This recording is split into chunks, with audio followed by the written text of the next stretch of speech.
I'm going to talk to you about some things I've learned in my journey. Most from experience, some of them I heard in passing, many of them I'm still practicing, but all of them I do believe are true.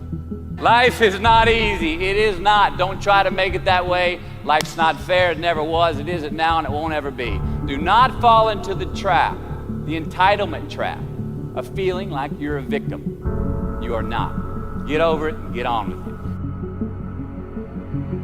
it. So the question that we've got to ask ourselves is what success is to us, what success is to you. Is it more money? That's fine. I got nothing against money. Maybe it's a healthy family. Maybe it's a happy marriage. Maybe it's to help others, to be famous, to be spiritually sound, to leave the world a little bit better place than you found it. Continue to ask yourself that question. Now your answer may change over time, and that's fine. But do yourself this favor. Whatever your answer is, don't choose anything that will jeopardize your soul. Prioritize who you are, who you want to be, and don't spend time with anything that antagonizes your character. Be brave, take the hill, but first answer that question, what's my hill? So first, we have to define success for ourselves. And then, we have to put in the work to maintain it. Take that daily tally. Tend our garden. Keep the things that are important to us in good shape. Where you are not is as important as where you are. It is just as important where we are not as it is where we are.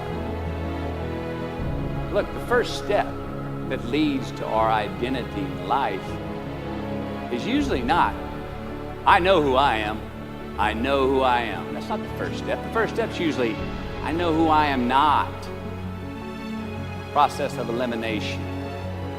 Defining ourselves by what we are not is the first step that leads us to really knowing who we are. You know that group of friends that you hang out with that they really might not bring out the best in you? You know, they gossip too much, or they're kind of shady. They really aren't going to be there for you in a pinch. Or how about that bar we keep going to that we always seem to have the worst hangover from? Or that computer screen, right? The computer screen that keeps giving us an excuse not to get out of the house and engage with the world and get some real human interaction. Or how about that food that we keep eating? Stuff that tastes so good going down, it makes us feel like crap the next week. We feel lethargic and we keep putting on weight. Well, those people, those places, those things, stop giving them your time and energy. Just don't go there. I mean, put them down. And when you do this, when you do put them down, when you quit going there, and you quit giving them your time, you inadvertently find yourself spending more time and in more places that are healthy for you, that bring you more joy. Why?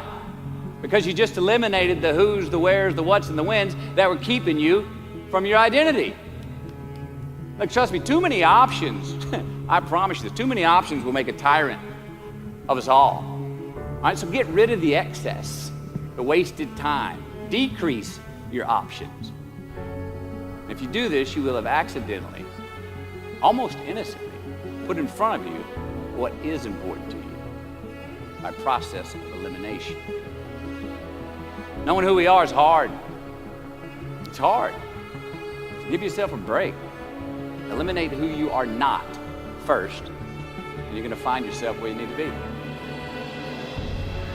Instead of creating outcomes that take from us, let's create more outcomes that pay us back, fill us up, keep your fire lit, turn you on for the most amount of time in your future. We try our best, we don't always do our best. Well, architecture is a verb as well. And since we are the architects of our own lives, let's study the habits, the practices, the routines that we have that lead to and feed our success, our joy, our honest pain, our laughter, our earned tears. Let's dissect that and give thanks for those things. And when we do that, guess what happens? We get better at them, and we have more to dissect. Be discerning.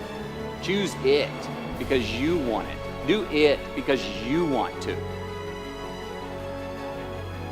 We're going to make mistakes. You got to own them. Then you got to make amends. And then you got to move on. Guilt and regret kills many a man before their time. So turn the page, get off the ride. You are the author of the book of your life.